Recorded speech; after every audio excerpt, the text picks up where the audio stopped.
Let's go back, way back, to a time when Egypt was the most powerful empire in the world. But deep within its borders lived a group of people who didn't belong. Not anymore. They had come there once in peace, during a famine welcomed because of one man, Joseph. But that was centuries ago, and Joseph was long gone. Now his descendants were nothing more than slaves, crushed under the weight of Pharaoh's rule.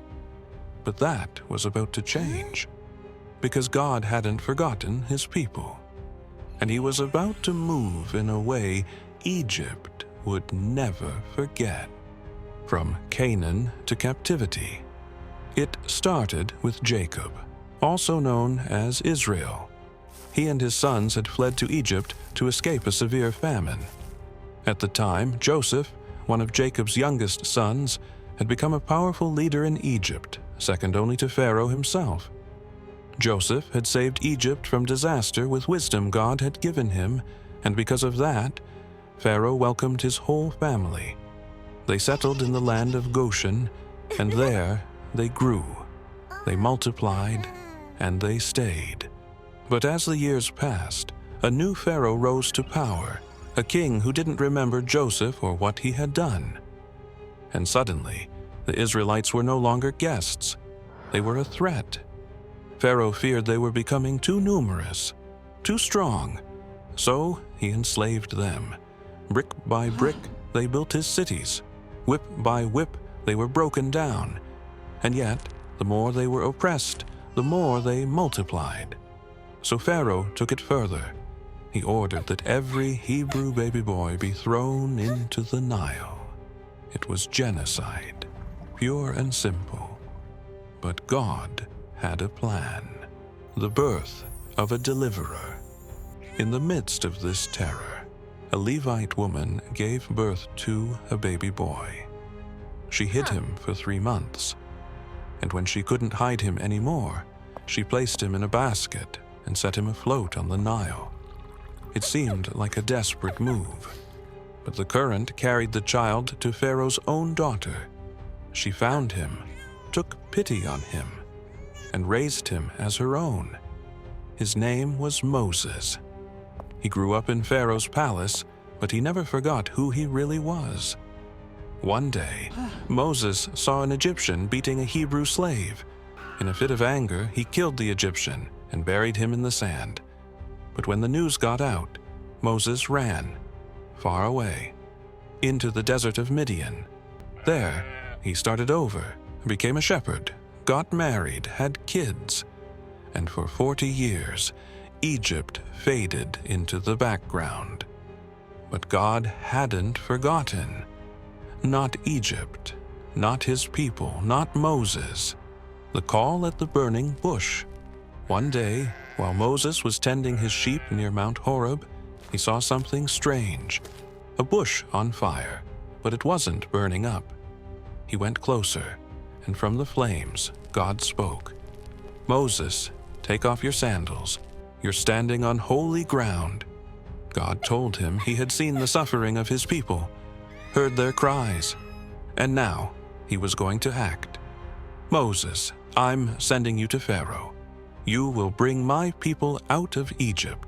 Moses was stunned. "Who am I to do that?" he asked. God replied, "I will be with you." But Moses had more doubts. What if they don't believe me? God gave him signs.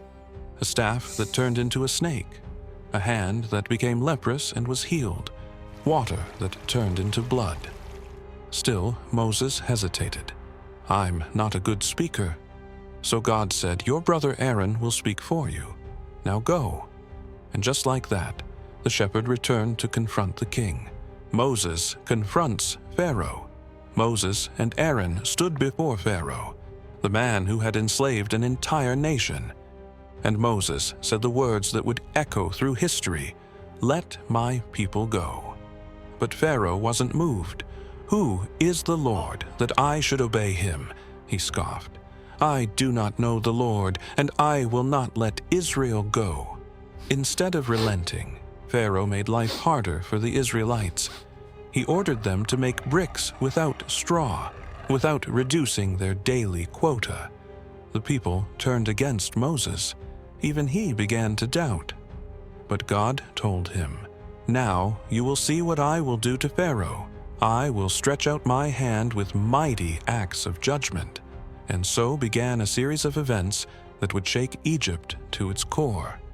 Moses and Aaron stood before Pharaoh delivering God's command, "Let my people go, so they may worship me in the wilderness."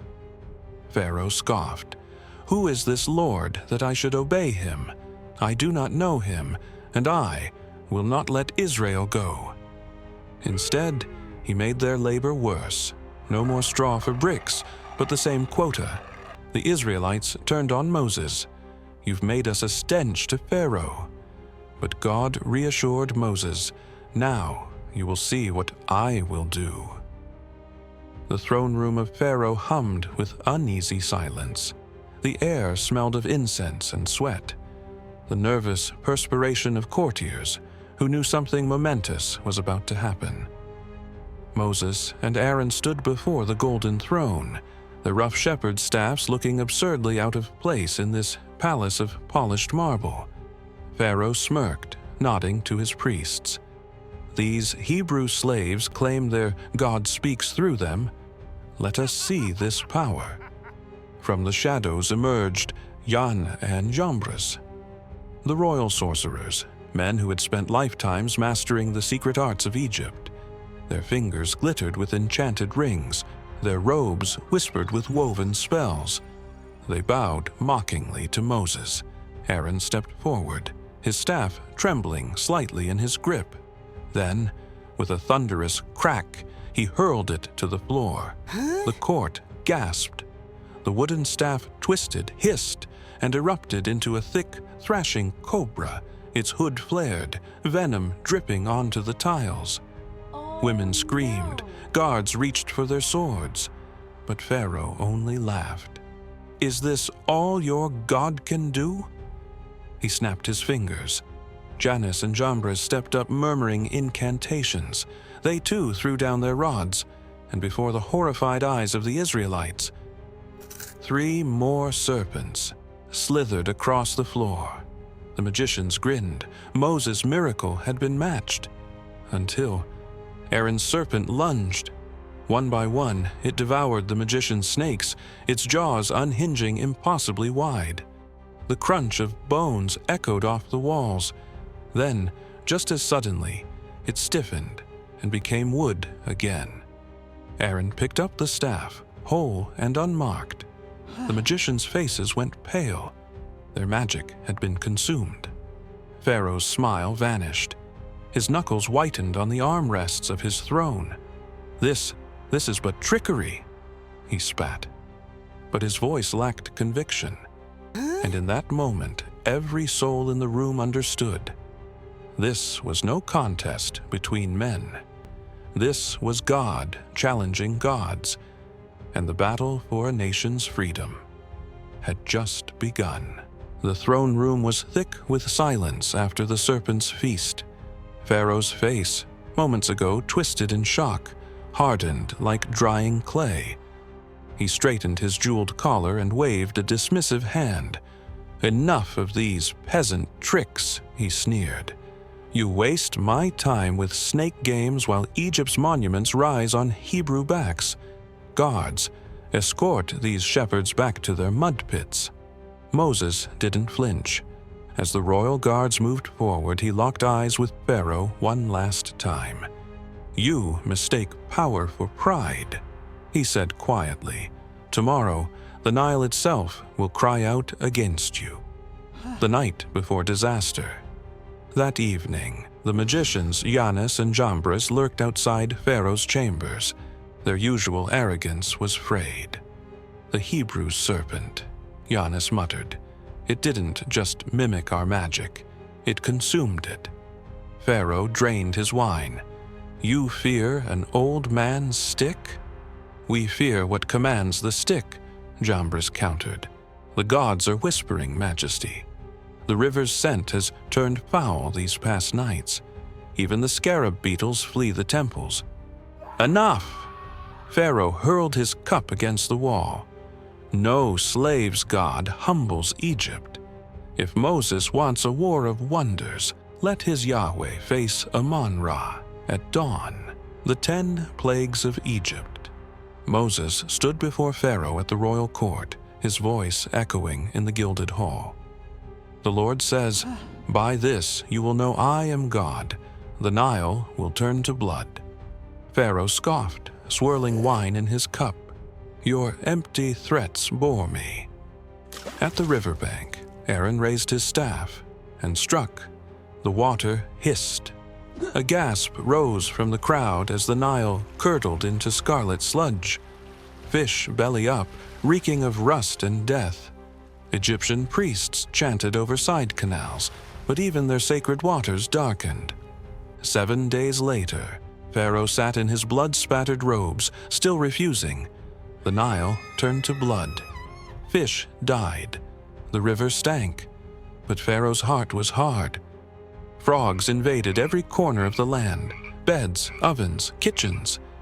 Pharaoh begged Moses to stop them, then changed his mind. Gnats came next, covering man and beast. Then flies swarmed the land, bringing chaos and disease. Still, Pharaoh refused. The livestock died next, but only Egyptian cattle. Not a single Israelite animal was touched. Then came painful boils on man and beast. Then hail, the worst storm Egypt had ever seen. Fire and ice raining from the sky, destroying crops and trees. After that came locusts. They devoured what was left. Then darkness.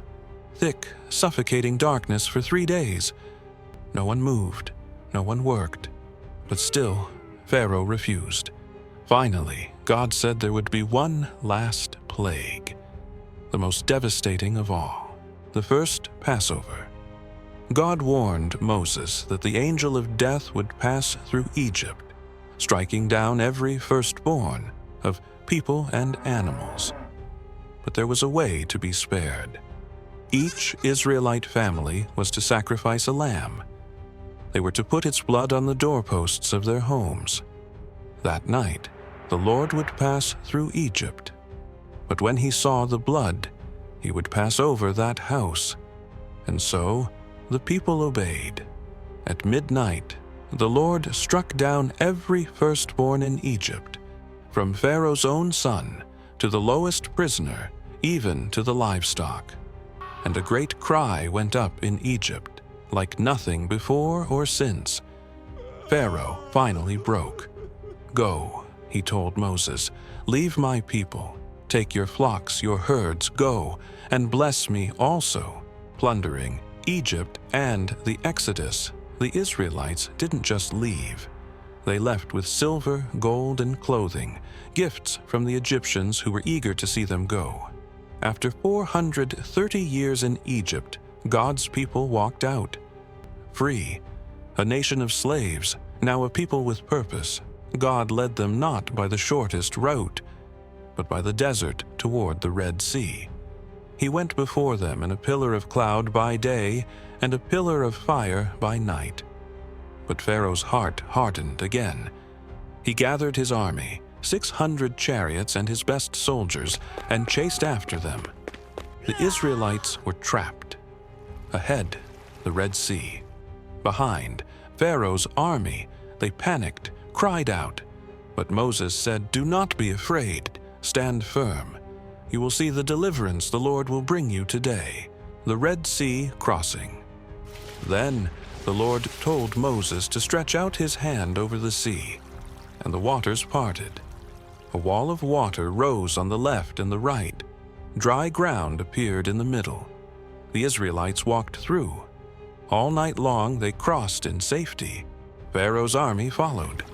But at daybreak, the Lord threw them into confusion. Wheels jammed, chaos broke out. And then Moses stretched out his hand again. The waters returned, and the sea swallowed Pharaoh's army. Not one survived. On the other side, the Israelites stood in awe, free at last. They sang a song of victory, praising the God who fought for them, who saw their suffering, who made a way when there was no way. The Exodus wasn't just a story about escape. It was a story about identity, about trust, about the faithfulness of God.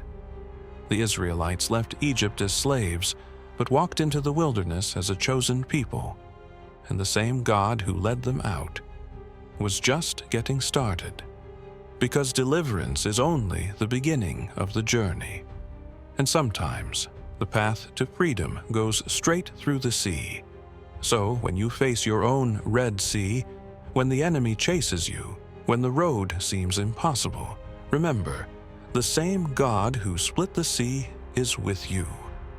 Which part of the Exodus amazes you the most? Let us know in the comments.